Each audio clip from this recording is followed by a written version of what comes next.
ఆ హాల్ అంతా pin drop silence లో ఉంది. ఇంచుమించు ఒక 20 మందికి పైగా ఉన్న ఆ హాల్లో అందరూ తమ ఎదురుగా ప్రెజెంటేషన్ ఇస్తున్న 26 ఏళ్ల అమ్మాయి సితారా వైపు రెప్ప వేయకుండా చూస్తున్నారు. సితారా ప్రెజెంటేషన్ ఇస్తుంటే తన అసిస్టెంట్ లిల్లీ చేతిలో ఉన్న సితారా ఫోన్ ఒక్కసారిగా వైబ్రేట్ అయింది. కాన్సంట్రేషన్ తో సితారా ప్రెజెంటేషన్ వింటున్న లిల్లీ ఆ ఫోన్ కాల్ తో ఒక్కసారిగా ఉలిక్కిపడి ఫోన్ కేసి చూసింది. నాన్న కాలింగ్ అని ఉంది. మీటింగ్ లో ఉన్నప్పుడు వచ్చిన కాల్స్ అవాయిడ్ చేయి అంటూ మీటింగ్ కి ముందు సితారా సీరియస్ గా ఇచ్చిన ఇన్స్ట్రక్షన్స్ ఒకసారి గుర్తుకు రాగానే భయంతో వణికిపోతూ ఆ కాల్ కట్ చేసింది. మరోమారు సితారా తండ్రి దగ్గర నుంచి కాల్. ఈసారి కూడా ఆ కాల్ లిల్లీ కట్ చేసింది. అయినా ఆగకుండా మరోసారి వైబ్రేట్ అయింది. ఏదైనా అర్జెంట్ ఏమో అనుకుని పక్కకు వెళ్లి కాల్ ఆన్సర్ చేసింది. ఫోన్లో సితారా నాన్నగారు చెప్పిన విషయం వినగానే లిల్లీకి కాళ్ళు చేతులు ఆడలేదు. ఆ విషయాన్ని సితారా చెవికి ఎలా చేరవేయాలో, అది విన్న సితారా ఎలా రియాక్ట్ అవుతుందో ఆలోచిస్తూనే గుండె ధైర్యం చేసి సితారా దగ్గరికి వెళ్ళింది లిల్లీ. మేడం, ఇప్పుడే మీ డాడీ కాల్ చేశారు. మీ మామ్ డెత్ బెడ్ మీద ఉన్నారంట. వెంటిలేటర్ పై ఇంకొక 2 అవర్స్ ప్రాణం పోకుండా మేనేజ్ చేస్తామని డాక్టర్స్ చెప్పారంట. మీ మామ్ మీకోసం కలవరిస్తున్నారంట అని లిల్లీ చెప్పింది. విన్నా సితారా మొహంలో ఎటువంటి భావాలు పలకలేదు. Let me finish this seminar అంది సితారా సీరియస్ గా. మేడం, మీ మామ్ తడబడుతూ అంది లిల్లీ. నేను వెళ్తే కుణ ఊపిరితో ఉన్న మా అమ్మ బ్రతుకుతుందా? కొంచెం ప్రాక్టికల్ గా ఆలోచించండి. Don't disturb me. మళ్ళీ కాల్ వస్తే ఆల్రెడీ స్టార్ట్ అయ్యాను, ట్రాఫిక్ లో ఉన్నానని చెప్పు. అలాగే మీటింగ్ ఫినిష్ అయ్యేసరికి నన్ను పికప్ చేసుకోవడానికి క్యాబ్ ఆఫీస్ ముందు రెడీగా ఉండాలి. గెట్ ఇట్ అని చెప్పిన సితారా మాటకి ఎస్ మేడం అని చెప్పి పక్కకు వచ్చేసింది లిల్లీ. సితారా క్యారెక్టర్ కి మనసులో షాక్ అవుతూ. ఇంచుమించు గంటన్నర తర్వాత ఆ సెమినార్ సాగింది. సితారా ప్రెజెంటేషన్ నచ్చిన క్లయింట్ ఆ ప్రాజెక్ట్ ని సితారాకి అప్పచెప్పారు. కనీసం ప్రాజెక్టు చేతికొచ్చిందన్న సంతోషం కూడా తన మొహంలో లేదు. క్లయింట్ వెళ్లిన తర్వాత సితారా తన ల్యాప్టాప్ మిగతా ఫైల్స్ అన్ని సర్దుకొని తన హై హీల్స్ తో టక్ టక్ మని సౌండ్ చేస్తూ బయటికి రాగానే సితారాకి ఎదురుగా వచ్చాడు ఆ company MD and founder Saketh. Congrats and thank you. నీ వల్లే, కేవలం నీ వల్లే ఈ ప్రాజెక్ట్ మనకు వచ్చింది. Once again thank you Seetu, you are really genius అని సాకేత్ తనని పొగుడుతుంటే సితారా ఆ పొగడ్తలకి ఏ మాత్రం పడకుండా స్టైల్ గా జుట్టుని వేళ్లతో వెనక్కి నెట్టింది. Seetu, I have a proposal for you అంటూ తడబడుతూ వచ్చిన సాకేత్ మాటతో సూటిగా సాకేత్ కళ్ళలోకి చూసింది Sitara. Will you marry me Seetu అన్న సాకేత్ మాటకి పెద్దగా షాక్ అవ్వలేదు Sitara. I am not interested Saketh. నాకంటూ నా లైఫ్ లో కొన్ని గోల్స్ అండ్ అంబిషన్స్ ఉన్నాయి. నా గోల్ రీచ్ అయ్యే వరకు నా లైఫ్ లో పెళ్లి, పిల్లలు వీటికి తావులేదు. అండర్స్టాండ్ అంది సితారా. నీ సొంతంగా కంపెనీ స్టార్ట్ చేయాలి అనేదే కదా నీ గోల్. నన్ను పెళ్లి చేసుకుంటే ఈ కంపెనీకి నిన్ను సీఈఓగా అనౌన్స్ చేస్తాను అన్నాడు సాకేత్, తనని కన్విన్స్ చేయడానికి అన్నట్టు. ఆ మాటకి గట్టిగా నవ్వేసింది సితారా. ఏంటి, మన ఊరు దాటితే కనీసం నీ కంపెనీ పేరు కూడా తెలియదు. ఈ కంపెనీకి నేను సీఈఓ అవుతానని ఎలా అనుకున్నావు అంది. మరి ఎందుకు జాయిన్ అయ్యావు ఈ కంపెనీలో అంటూ పళ్ళు నూరుతూ అడిగాడు సాకేత్. సక్సెస్ కావాలి అనుకునే వాళ్ళు కాళ్ల దగ్గరికి వచ్చిన ఏ అవకాశాన్ని వదులుకోరు. అది చిన్నదైనా పెద్దదైనా. నా సక్సెస్ కోసం మొదటి మెట్టుగా నేను ఈ కంపెనీని ఎంచుకున్నాను. రేపు నువ్వు ఏం సాధించావని అడిగితే చూపించడానికి ఉండాలిగా ఏదో ఒకటి అంది. సాకేత్ ఏమీ మాట్లాడలేకపోయాడు. కొంచెం ప్రాక్టికల్ గా ఆలోచించు. నాలాంటి అమ్మాయిని పెళ్లి చేసుకుంటే నీకే కాదు, మీ ఇంట్లో వాళ్ళకు కూడా ప్రాబ్లం. Let me go. మా అమ్మ చావు బతుకుల మధ్య ఉందట అంటూ సాకేత్ పక్క నుంచి వెళ్లిపోయింది. వెళ్తున్న సితారా వైపే నోరు వెళ్లబెట్టి చూస్తున్న సాకేత్ దగ్గరికి ఇంచుమించు సాకేత్ వయసున్నవాడే వచ్చాడు. సాకేత్, ఏమైందిరా, నీ ప్రపోజల్ యాక్సెప్ట్ చేసిందా అంటూ సాకేత్ భుజంపై చేయి వేసి అడిగాడు ఆ వచ్చిన వ్యక్తి. ఎంత పొగర్రా, కాలేజీలో నా జూనియర్ కదా అని నేను పిలిచి జాబిస్తే ఇప్పుడు నా కంపెనీ మీదే సేటైర్ వేస్తుందా? చెప్తా దీని పని అంటూ పళ్ళు నూరుకున్నాడు సాకేత్. హలో సార్, వచ్చేస్తున్నాం. దారిలో ట్రాఫిక్ చాలా ఉంది, అందుకే లేట్ అయింది. ఆఫీస్ ఎంట్రన్స్ లో నిల్చొని ఫోన్ చేసిన సితారా తండ్రికి 3వ సారి అబద్ధం చెప్పింది లిల్లీ. అమ్మా, పోనీ ఒకసారి సితారాకి ఫోన్ ఇవ్వమ్మా అన్నారు ఆయన.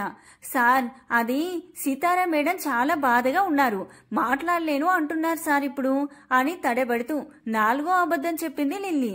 త్వరగా రండమ్మా, ఆలస్యం అవుతుంది, వెంటిలేటర్పై కూడా ప్రాణాలు నిలబెట్టడం కష్టం అంటున్నారు అంటూ బోరున ఏడ్చేశాడు ఆయన. అది విన్న లల్లీకి కూడా గుండె పిండేసినట్టయి కళ్ళల్లో నీళ్లు తిరిగాయి. ఇంతలో వస్తున్న సితారాను చూసి ఊపిరి పీల్చుకొని, వచ్చేస్తున్నాం సార్, ఇంకొక 10 నిమిషాలంది లిల్లీ. మేడం క్యాబ్ రెడీ అంది తన దగ్గరికి వస్తున్న సితారాకి ఎదురు వెళ్లి. నాతో పాటు నువ్వు కూడా రా అంది సితారా తన బ్యాగ్ లిల్లీకిచ్చి, జుట్టుకి రబ్బర్ బ్యాండ్ పెడుతూ. నేనెందుకు మేడం అయోమయంగా అడిగింది లిల్లీ. ఈ గంటన్నరలో మా నాన్న ఎన్నిసార్లు కాల్ చేశారు నీకు అంది సితారా. అర్థమైంది మేడం అంటూ సైలెంట్ గా సితారాతో కలిసి క్యాబ్లో కూర్చుంది లిల్లీ. అమ్మాయి అంటూ మొహానికి ఆక్సిజన్ మాస్క్ పెట్టుకున్న సితారా తల్లి లక్ష్మి చేతితో సాయిగ చేసింది. భగవంతుడా, ఏం చెప్పను లక్ష్మి నీకు, నువ్వు చావు బతుకుల మధ్య ఉన్నావని చెప్పినా అమ్మాయి ఇంకా బయలుదేరకుండా దారిలో ఉన్నానని అబద్ధం చెప్తుంది అని చెప్పనా అంటూ మనసులో బాధపడుతున్న శ్రీనివాస్ గారి చేతిని పట్టుకోగానే ఈ లోకంలోకి వచ్చి లక్ష్మి వైపు చూశారు ఆయన. ఆయన చూడగానే లక్ష్మి ఆక్సిజన్ మాస్క్ తీయబోయింది. అమ్మాయి వచ్చేస్తుందంటమ్మా, మాస్క్ తీయకు అన్నారు ఆయన. అది రాదు అని నాకు తెలుసు, అది వచ్చిన తర్వాత నేను చెప్తున్న మాటలు నా చివరి మాటలుగా చెప్పండి. చిన్నప్పటి నుంచి అన్ని దానిష్ట ప్రకారమే చేశాం కానీ అంటూ తను చెప్పాలి అనుకున్న విషయాన్ని శ్రీనివాస్ గారికి చెప్పింది లక్ష్మి. ఆ మాట చెప్పేందుకు తన ప్రాణం నిలబడ్డట్టు అది చెప్పిన వెంటనే లక్ష్మి గారి ఊపిరి ఆగిపోయింది. లక్ష్మి లక్ష్మి అంటూ మొహంపై తట్టారు ఆయన. ఆవిడలో కదలిక లేదు. నన్ను వదిలి వెళ్లిపోయావా?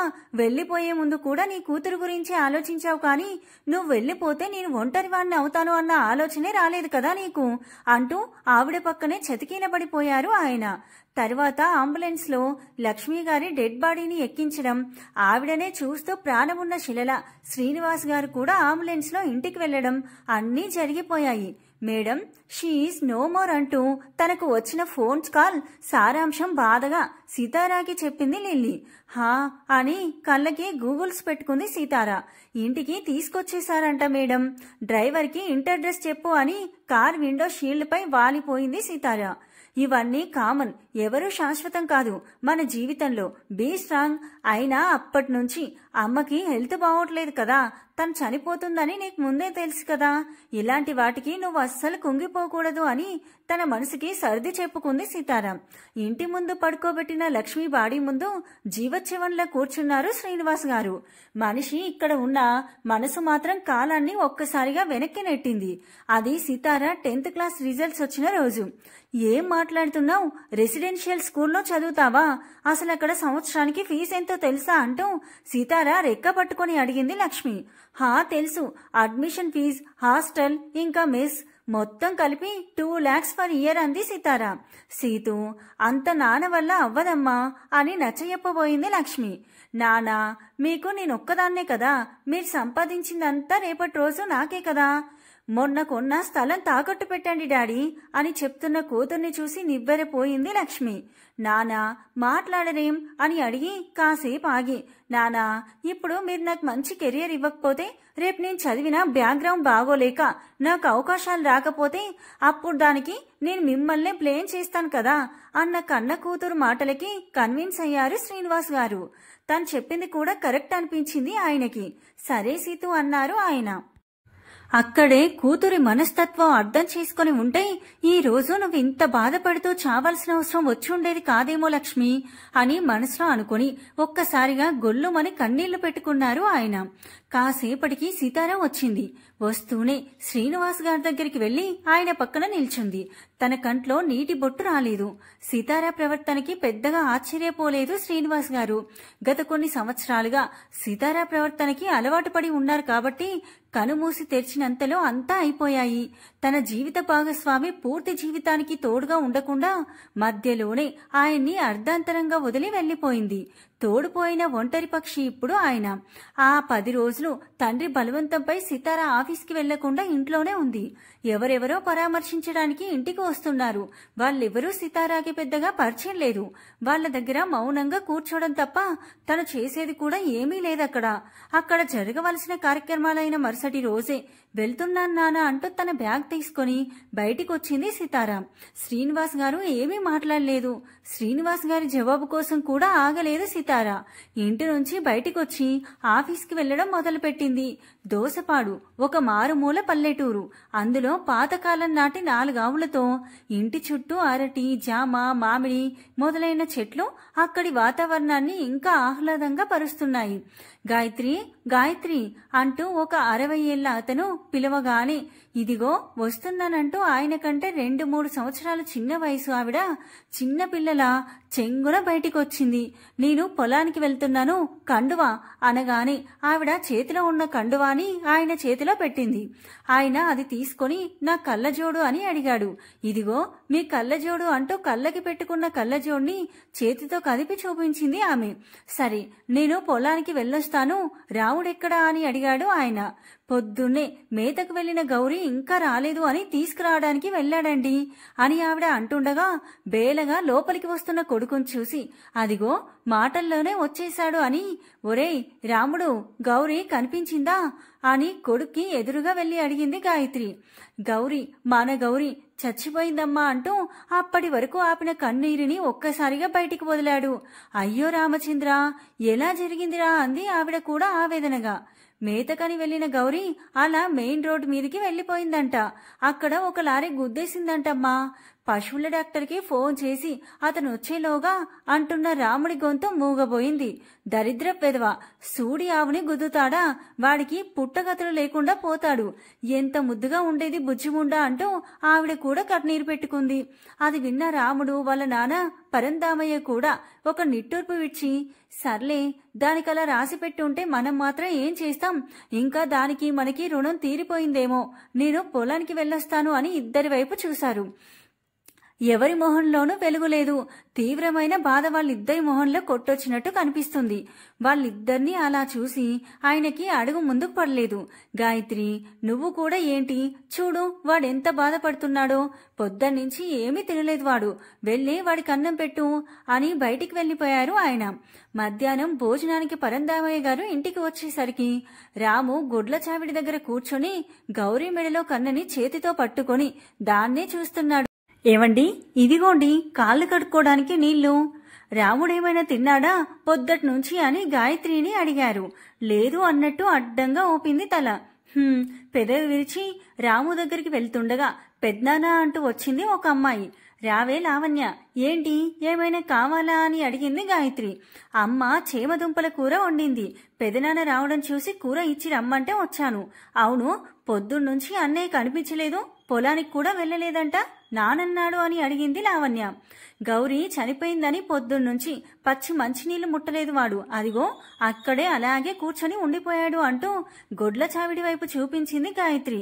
అవును, అమ్మ చెప్పింది పెద్దమ్మ, ఆ సచ్చినోడెవడో కాని నాకు కనిపించాలి, మన ఆవులన్నిటితోనూ వాడిని తొక్కి చంపించేస్తాను అంది లావణ్య. జరిగిపోయిన దానికి మనం మాత్రం ఏం చేస్తాం కానీ భోజనం చేశావా లేదా అని పరందామయ్య గారు అడిగారు లావణ్యని. లేదు పెదనానా, ఇప్పుడు వెళ్ళి తింటానులే అంది తను. ఆ ముద్దకి మళ్ళీ మీ ఇంటికి వెళ్ళాలా ఏంటి, కాళ్ళు కడుక్కొనరా తిందువు అంది గాయత్రి. మా ఇల్లేమైనా 10 ఆమడాల దూరం ఉందా ఏంటి అంటూ నవ్వింది లావణ్య. చాలే కాళ్ళు కడుక్కొనిరా అంది గాయత్రి. మరి అన్నయ్య అంటూ రామి వైపు చూసింది. వాడు పొద్దటి నుంచి అలాగే ఉన్నాడు, ఉలకడు పలకడు. వదిలేయి, ఆకలి వేస్తే వాడే వస్తాడులే. అలా ఎలా వదిలేస్తాం, నువ్వు పెద్దనకు పెడుతూ ఉండు, నేను అన్నయ్యని తీసుకొస్తాను అని రాము దగ్గరికి వెళ్ళింది. అన్నయ్య పిలిచింది లావణ్య, కాని రాము పలకలేదు. అన్నయ్య నిన్నే, భోజనం చేద్దు పదా అంటూ చేయి పట్టుకుని లాగింది. ఆకలిగా లేదు లావణ్య అన్నాడు రాము. ఎందుకుండదు, పొద్దటి నుంచి మెతుకు కూడా ముట్టలేదు అని పెద్దమ్మ చెప్పింది, చాలా ఆకలేస్తుంది పదా అంది లావణ్య. వద్దు లావణ్య అంటుంటే బలవంతంగా లాక్కొని వెళ్లి ముద్దలు కలిపి మరీ పెట్టింది.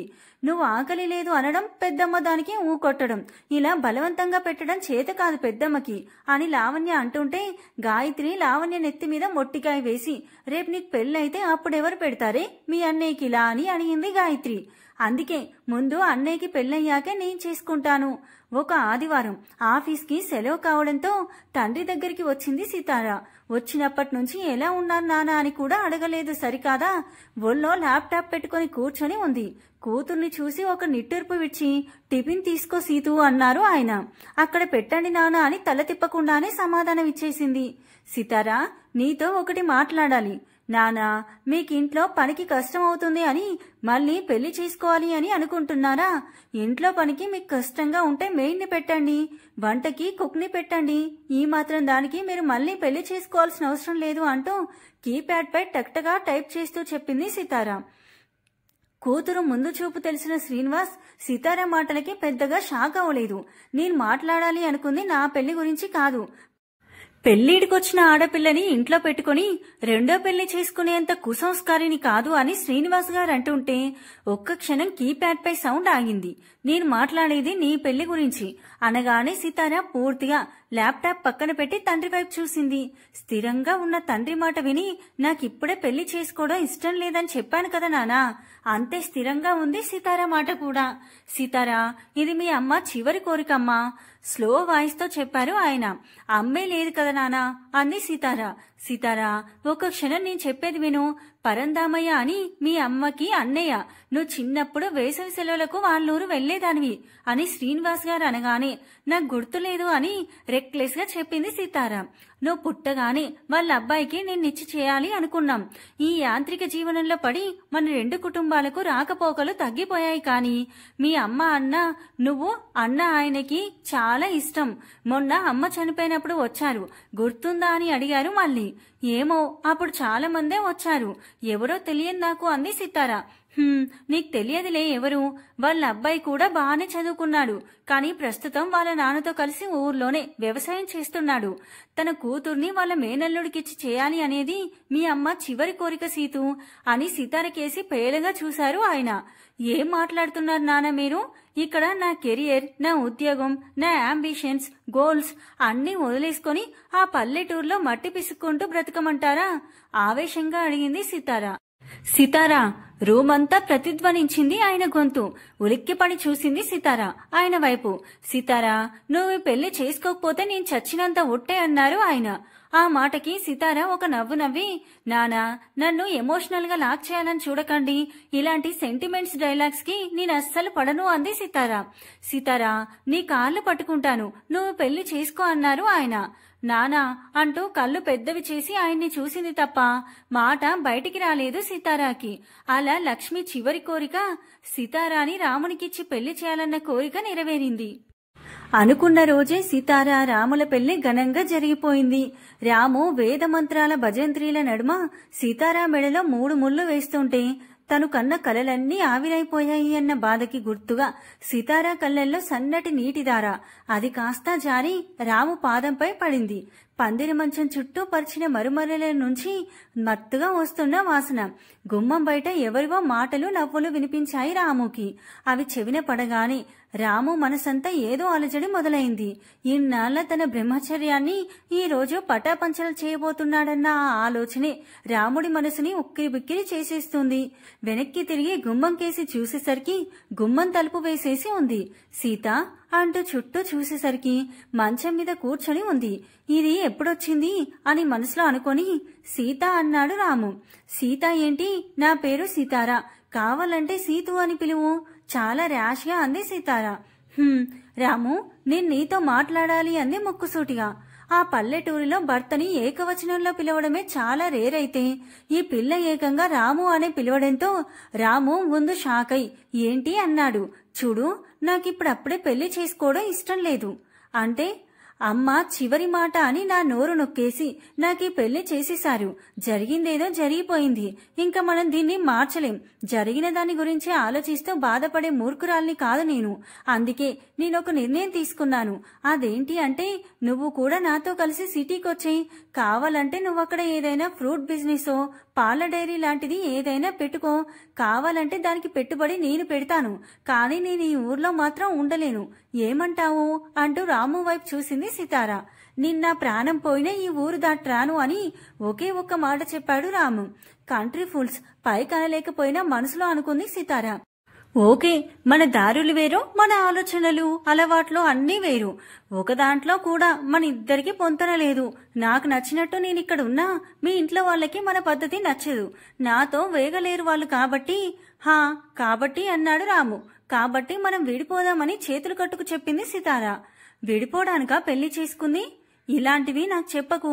ఇప్పటి వరకు మా నాన్న దగ్గర విని విని విసుగొచ్చింది నాకు అని తల పట్టుకుంది సితారా. సరే విడిపోదాం. ఏమని చెప్పి విడిపోదాం అడిగాడు రాము. ఏమని చెప్తావు? నాకు మీ అమ్మాయి ప్రవర్తన ఇష్టం లేదని చెప్పు. నాకు దీంట్లో ఎటువంటి అభ్యర్థన లేదు అంది విసుగ్గా. సరే అదే చెప్పి విడిపోతాం ఇద్దరం. తర్వాత నువ్వు లైఫ్ లో సెటిల్ అయ్యాక నీకు పెళ్లి చేసుకోవాలని ఉంటుంది కదా. లేదా మీ నాన్న బాధ చూడలేక ఇంకా ఏవేవో కారణాల చేత నీకు మళ్ళీ పెళ్లి చేసుకోవాలని అనిపించొచ్చు. నీకు విడాకులయ్యాయని తెలిసి ఎవరైనా నిన్ను పెళ్లి చేసుకోవడానికి ముందుకొస్తారా? అప్పుడు అది చూసి మీ నాన్న బెంగ పెట్టుకుని మంచం పడితే పోని మీ నాన్న గురించి వదిలేయి, నీకే పెళ్లి చేసుకోవాలని ఉంటుందికా, అప్పుడేం చేస్తావన్నాడు రాము. అయితే ఇప్పుడు ఏం చేద్దామంటావు అడిగింది సితారా. సితారా అడిగిన దానికి రాము గట్టిగా ఊపిరి పీల్చుకొని మనం కొన్నాళ్ళు కలిసుందాం, ఆ తర్వాత కొన్నాళ్లకు నీకు పిల్లలు పుట్టరను ఏదో ఒకటి చెప్పి మనం విడిపోదాం, ఏమంటావు అడిగాడు రాము. ఆ మాటకి రాము వైపు సూటిగా చూసింది సితారా. నీకు నా మీద నమ్మకం కలగలేదా అన్నాడు రాము. నిజమే, నాకు నీ మీద నమ్మకం లేదు, కానీ నాకింతకంటే వేరే దారి లేదు అంది సితారా. హా సరే లేట్ అయింది ఇంకా అని రాము ఏదో చెప్పేంతలో హలో అంటూ చిటిక వేసి మరీ పిలిచింది. ఏంటి అన్నాడు రాము. నువ్వు నన్ను ఇంప్రెస్ చేయడానికి ట్రై చేయట్లేదు కదా. అంటే ఏ మగాడైనా నేను చెప్పింది విని చాచిపెట్టి కొడతాడు. నువ్వు దానికి ఆపోజిట్ గా రియాక్ట్ అయ్యావు కదా, అందుకే అడిగాను అంది సితారా. ఆ మాటకి రాము సితారా వైపు చూసి నేను నిన్ను ఇంప్రెస్ చేసేంత కంట్రీ ఫుల్ని కాదు అని మంచం మీద పడుకున్నాడు రాము. నాకెవ్వరితోనూ బెడ్ షేర్ చేసుకోవడం ఇష్టం లేదు అంది పడుకున్న రాము వైపు వేలు పెట్టి చూపిస్తూ. ఆహా నేను నీ కోసం కింద పడుకున్నాను, నన్ను ఇంప్రెస్ చేయడానికే కింద పడుకున్నావు అంటావు కాబట్టి నువ్వే కింద పడుకో అని దిండు దుప్పట నేల మీదికి విసిరాడు రాము. వాట్, నేను కింద పడుకోవాలా అనుకుని చివరికి చేసేది లేక ఆ దుప్పటిని నేలపై పరుచుకొని పడుకుంది సితారా. అసలే చలికాలం, పైగా పల్లెటూరు, ఆ నేలపై పడుకోవడం చాలా కష్టంగా ఉంది సితారాకి. ఎలా అయితేనే కాసేపు అటు ఇటు దొర్లి తన పైట కొంగుతో ఒంటికి చుట్టుకొని పడుకుంది. ఉదయం లేచి ఫ్రెష్ అయి కిందికి వచ్చిన సితారాని చూసిన గాయత్రి నవ్వుతూ తనకి ఎదురు వెళ్ళింది. రామ్మా టిఫిన్ చేద్దు అంటూ ఎంతో ఆప్యాయంగా పిలిచింది గాయత్రి.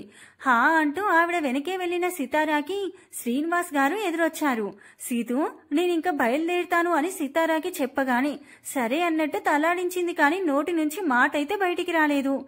వెళ్ళి ఏమి చేస్తారన్నయ్య గారు, ఇంకో 4 రోజులు ఉండి వెళ్ళరాదు అని అడిగింది గాయత్రి. లేదమ్మా వెళ్తాను, మీ వదినే ఉంటే సీతుకి అత్తగారింట్లో ఎలా పనులు చేసుకోవాలో అన్నీ చెప్పేది, కానీ నాకేం తెలుసమ్మా అవన్నీ చెప్పడానికి అంటూ కట్టదడి పెట్టుకున్నారు ఆయన. కనీసం సితారా అతన్ని ఓదార్చే పని కూడా చేయలేదు. ఊరుకోండన్నయ్యా, ఏంటా మాటలు, తల్లి లేకపోతేనే అమ్మాయికి నేను లేను. మీరు సితార గురించి అస్సలు బెంగపడొద్దు, మీ ఆరోగ్యం జాగ్రత్తగా చూసుకోండి. కూతురు అత్తగారింటికి వెళ్ళిందన్న బాధలో తిండి అది మానేయకుండా వేళకి తింటూ ఉండండి అంటూ శ్రీనివాస్ గారికి గాయత్రి జాగ్రత్తలు చెప్తుంటే అది చూస్తున్న సితారాకి మాత్రం అదంతా చాలా విసుగ్గా అనిపించింది.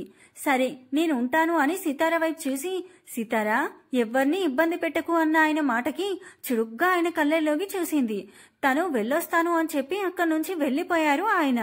పద సీతు టిఫిన్ చేద్దువు, చాలా లేట్ అయిందని భోజనాల టేబుల్ దగ్గరికి తీసుకెళ్లింది గాయత్రి. ఏంటి మీ నాన్న అంత బాధపడుతుంటే ఓదార్చలేదు? సితారా ప్లేట్లో వడ్డిస్తూ అడిగింది గాయత్రి. సితారా ఆవిడ క్వశ్చన్స్ కి ఆన్సర్ చేయలేదు. ఇలాంటి బుల్షిట్ క్వశ్చన్స్ కి నేనెందుకు ఆన్సర్ చేయాలి అని సితారా మనసులో అహంభావం. పాపం నీకు కూడా మీ అమ్మ చనిపోయింది అని బాధ ఉండి ఉంటుంది, బాధతోనే మీ నాన్నని ఓదార్చలేకపోయావు కదూ అంది ఆవిడ.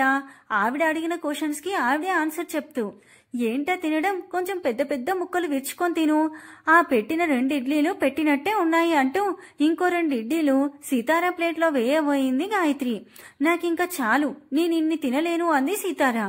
ఏంటి 4 ఇడ్లీలు తినలేవా? ఏది తిను, ఎలా తినలేవో నేను చూస్తాను అంటూ నవ్వింది గాయత్రి. నేనేమైనా చిన్నపిల్లని అనుకుంటున్నారా? ఏం తినాలో నాకు తెలియదా అంది సీతారా కోపంగా. అప్పుడే అక్కడికి వచ్చిన రాము ఆ మాటలన్నీ సీతారా వైపు కోపంగా చూశాడు. హా, నువ్వు చిన్నపిల్లవే, పెళ్ళైనంత మాత్రాన పెద్ద ఆరిందా అనుకుంటున్నావా? తిను, ఇడ్లీ చల్లారిపోయింది అంటూ ప్రేమగా కసిరింది గాయత్రి. వద్దు అంటుంది కదమ్మా, ఎందుకు తననంత బలవంతం చేస్తావు? కడుపు కాలితే తనే తింటుందిలే అన్నాడు రాము లోపల కోపాన్ని బయటికి కనబడనివ్వకుండా. నువ్వు ఉండరా, చిన్నపిల్ల, తనేదో అంటే నువ్వు కూడా ఆ మాట పట్టుకొని నువ్వెళ్ళి చేతులు కడుక్కొనిరా, టిఫిన్ చేద్దు అంది గాయత్రి. తప్పు ఒప్పు తెలుసుకోలేనంత అమాయకుల మధ్య ఇలాంటి అమ్మాయిని పెట్టి నేను చేసింది కరెక్టేనా అనుకున్నాడు మనసులో. రాము, నీ పెళ్ళైతే తిరుపతి వచ్చి 9 రాత్రులు చేస్తాము అని మొక్కుకున్నాన్రా. ఈ రోజు సాయంత్రానికి మేం బయలుదేరుతాం అనుకుంటున్నాం. మీ నాన్న టికెట్లు కూడా తీశారా. ఈ పెళ్లి హడావిడిలో నీకు ఇప్పటి వరకు చెప్పే తీరిక లేకుండా పోయింది. రాము కొడ్డిస్తూ చెప్పింది గాయత్రి. ఇప్పటికిప్పుడు ఎందుకమ్మా, కొన్ని రోజులు ఆగి వెళ్దురు కదా అన్నాడు రాము. వెంకటేశ్వర స్వామి మొక్కు ఎంత త్వరగా తీరిస్తే అంత మంచిదిరా. అయినా కొత్తగా పెళ్లైన వాళ్ళ మధ్య పానకంలో పుడకలా మేమెందుకు? అందుకే ఇప్పుడే వెళ్దాం అనుకుంటున్నామంది గాయత్రి. సరే అమ్మా, జాగ్రత్త అంటూ టిఫిన్ తింటున్నాడు రాము. ఇంతలో హాయ్ అన్నయ్య అంటూ రాము వెనక నుంచి వచ్చి చుట్టేసింది లావణ్య. రాము చిన్నగా నవ్వి లావణ్య చేతిపై తన చేయి ఉంచి హాయ్ అన్నాడు. సీతారా కనీసం అటువైపు కూడా తిప్పకుండా టిఫిన్ చేసేసి ఆ ప్లేట్లోనే చేయి కడిగేసుకుంది. ఏంటొదినా, అన్నయ్య కంటే ముందు నువ్వే తినేసావు అని సరదాగా అడిగింది లావణ్య. ఏ, అలా తినకూడదు అని రాజ్యాంగంలో ఏమైనా రాసుందా అంది సీతారా. ఆ మాటకి లావణ్య చిన్నబుచ్చుకుంది. పెద్దమ్మ పిలుస్తున్నట్టుంది, నేను వెళ్తాను అని అక్కడి నుంచి వెళ్లిపోయింది లావణ్య.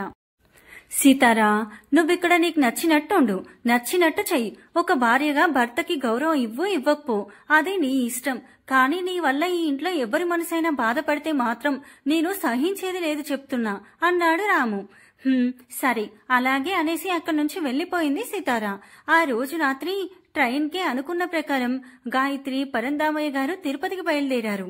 సీతారా కొంచెం ఇక్కడ స్థిమితపడే వరకు వాళ్ళు దూరంగా ఉంటేనే మంచిది అని రాము ఇంకా వాళ్ళకి అడ్డు చెప్పలేదు. లావణ్య పొద్దున్నే వచ్చి పొద్దునకి టిఫిన్, మధ్యాహ్నానికి భోజనం చేసి వెళ్ళింది. నేను పొలం వెళ్ళొస్తాను, తలుపు దగ్గరికి వేసుకో. ఇంకొకటి, లావణ్య కాని వస్తే తనతో కొంచెం మంచిగా మాట్లాడు, అర్థమైందా అన్నాడు రాము. యా అంటూ తల ఆడించింది సీతు. వెళ్తున్నాను, జాగ్రత్త అని బయటికి వెళ్తూ దేవుడి గదిలో దండం పెట్టుకుని పొలానికి వెళ్లాడు రాము. రాము వెళ్లిన కాసేపటికి ఇంట్లో సీతార ఒక్కతే ఉంది అని లావణ్య వచ్చింది అక్కడికి. రాత్రంతా నేల మీద పడుకోవడం వల్ల సరిగ్గా నిద్రలేదేమో. అప్పుడే తన గదికి వెళ్లి మంచంపై ఇలా వాలిందో లేదో తోనీగల అక్కడికి వచ్చేసింది లావణ్య. వదినా, పడుకున్నావా అన్న లావణ్య మాటకి చటుక్కున లేచింది సీతార. పడుకోలేదా? పడుకున్నావేమో అని వెళ్లిపోదాం అనుకున్నాను అంటూ వచ్చి సీతార పక్కన కూర్చుంది. లేపేసి పడుకున్నావా అంటావేంటి అని మనసులో అనుకుని, పర్లేదు పడుకోవట్లేదు, ఏం చేయాలో తోచక పడుకున్నానంతే అంటూ బలవంతంగా మంచం మీద నుంచి లేచింది సీతార. లావణ్య సీతార పక్కనే కూర్చుని సీతార చిన్నప్పటి విషయాలు, తన ఇష్టాలు అభిరుచులు అన్నీ అడిగి కనుక్కుంటుంది. అలా లావణ్య ప్రశ్నల వర్షం కురిపిస్తుంటే ఓపిక తెచ్చుకొని మరి వాటికి జవాబులు ఇస్తుంది. కానీ తిరిగి లావణ్యని ఒక్క విషయం కూడా అడగట్లేదు. ఇంతలో బయట ఎవరో అరిచినట్టు అనిపిస్తేనూ ఏమైందో చూస్తానని లావణ్య బయటికి వెళ్ళింది. లావణ్య వెళ్లిన తర్వాత సీతార కూడా కాఫీ కప్ పక్కన పెట్టేసి బయటికి వెళ్ళింది. బయటికి వచ్చేసరికి గొడ్ల చావిడిలో జనమంతా గుమిగూడి ఉన్నారు. లావణ్య, ఏమైంది అని వెళ్లి లావణ్యని అడిగింది సీతార. మన పొలంలో పనిచేసే సుబ్బయ్య ఆవులకి పచ్చిగడ్డి తీసుకొచ్చి వేస్తుంటే ఎక్కడి నుంచో ఒక పాము వచ్చి కాటేసిందంట అంటూ గాబర పడుతూ చెప్పింది లావణ్య. పాము కరిచిందా? మరి ఇంకా ఇక్కడే ఉన్నారేంటి? హాస్పిటల్కి తీసుకెళ్లరా? అప్రయత్నంగానే వాళ్ళపై అరిచింది సీతార. పసరు మందు వేసి అతన్ని పిలిచారు వదినా, అతను వస్తున్నాడు అమ్మా అంటూ అక్కడే ఉన్న ఇంకొక మనిషి చెప్పాడు. పసరు మందా? కంట్రీ ఫుల్స్, హాస్పిటల్కి తీసుకెళ్లొచ్చు కదా అంది సీతార. ఆస్పత్రి కంటే 5 కిలోమీటర్లు వెళ్ళాలి. అలా వెళ్ళాలి అన్నా బస్సో ఆటో కూడా దొరకదు అన్నారు అంతా. అయితే ఆ పిచ్చి పిచ్చి మందులు వేస్తే మనిషి బ్రతుకుతాడా అంటూ చుట్టూ చూసి, లావణ్య, ఆ ట్రాక్టర్ తాళాలు ఎక్కడా అని లావణ్యని అడిగింది సీతార. ఇంట్లోనే ఉన్నాయి, తీసుకొస్తాను కానీ వదినా అంటూ నసిగింది. ఏంటి సీరియస్ గా అడిగింది. కానీ వీళ్ళల్లో ఎవ్వరికి ట్రాక్టర్ నడపడం రాదు అంది లావణ్య. నేను తీసుకెళ్తాను, వెళ్ళి తీసుకురా అనడంతో లావణ్య లోనికి వెళ్లి ట్రాక్టర్ తాళం తీసుకొచ్చి సితారాకిచ్చింది. ఇంటికి పచ్చిగడ్డి తీసుకువెళ్లిన మనిషికి పాం కరిచింది అని రాముకు తెలిసి వెంటనే తను కూడా ఇంటికి వచ్చాడు. లావణ్య పాం కరిచిందంటగా కంగారుగా అడిగాడు రాము. అవునన్నయ్య, అతనికి ఏమీ కాలేదు, నువ్వు ముందే మంచినీళ్ళు తీసుకో అంటూ మంచినీళ్ళ గ్లాస్ రాముకి ఇచ్చింది లావణ్య. రాము ఆ గ్లాస్ నీళ్లు ఒక గుటకలో తాగి ఊపిరి పీల్చుకొని ఎలా ఉందతనికి అన్నాడు రాము. నువ్వేమీ కంగారు పడద్దు, పాం కరిచిన మనిషిని వదిన మన హాస్పిటల్కి తీసుకెళ్ళింది అంది లావణ్య. వదిన ఎలా తీసుకెళ్ళింది అయోమయంగా అడిగాడు రాము. ట్రాక్టర్లో అన్నయ్య, అసలు వదిన నడిపిన స్పీడ్కి రోడ్డు మీద దుమ్ము లేచింది చూడాలి అంటూ బల్లున నవ్వేసింది లావణ్య. అప్పటి వరకు ఆ మనిషికి ఏమైంది అని కంగారు పడుతున్న రాము సితార హాస్పిటల్కి తీసుకెళ్లింది అనడంతో కొంచెం ఊపిరి పీల్చుకున్నాడు. సరే అయితే నువ్వు లోపలికి వెళ్ళు, నేను హాస్పిటల్కి వెళ్లి అతనికి ఎలా ఉందో చూసి వస్తాను అన్నాడు. హా వస్తూ వదినను కూడా తీసుకురా, అలవాట్లేదు అని మర్చిపోయి వచ్చేసావు ఏమో అంటూ వెటకారంగా అంది లావణ్య. అల్లరి ఎక్కువైంది అని లావణ్య తలపై ఒక్కటేసి లోపలికి వెళ్ళు అని నవ్వుతూ అక్కడి నుంచి వెళ్లిపోయాడు రాము. సాకేత్ తన క్యాబిన్లో కూర్చొని ఏకాగ్రతతో ఫోన్లో క్యాండీ క్రష్ ఆడుకుంటూ ఉండగా తన ఏకాగ్రతని భంగం చేయడానికి సీతు కాల్ చేసింది తనకి. ఓహో, తమరి సాలరీ సెటిల్ చేయించడం కోసం చేసావా? పోన్లే కదా, నాతో కలిసి 2 ఏళ్లు చదువుకున్నావు, తెలివైన దానివి కదా అని పిలిచి మరీ జాబిచ్చి నిన్ను నెత్తిన పెట్టుకుంటే నన్నే కాదంటావా? చూడిప్పుడు కంపెనీలో నీ వాటా షేర్లు నీకు ఇవ్వడానికే నా వెనుక కుక్కలా తిరుగుతావు అని అనుకుని ఆ కాల్ కట్ చేశాడు సాకేత్. అయినా సితార కంటిన్యూగా 2-3 సార్లు కాల్ చేసింది. కానీ సాకేత్ అలాగే కాల్ కట్ చేశాడు. కాసేపటికి మళ్ళీ సితార దగ్గర నుంచి ఏ కాల్ రాలేదు. హమ్మయ్య అని ఊపిరి పీల్చుకునే లోపే సార్ అంటూ డోర్ తట్టాడు అతని అసిస్టెంట్. కమిన్ అన్నాడు సాకేత్. సార్, సితారా మేడం నాకు కాల్ చేస్తున్నారు, లిఫ్ట్ చేయనా అని అడిగాడు తను. గుడ్, నీ విశ్వాసం చూపించుకున్నావు. కాల్ లిఫ్ట్ చేసి అసలు ఎందుకు చేసిందో కనుక్కో. నన్ను కాని అడిగితే ఇక్కడ లేను అని చెప్పు అని చెప్పేసి గేమ్లో లీనమైపోయాడు సాకేత్. హలో సితారా మేడం, హ్యాపీ మ్యారీడ్ లైఫ్ అన్నాడు తను ఫోన్ ఎత్తి.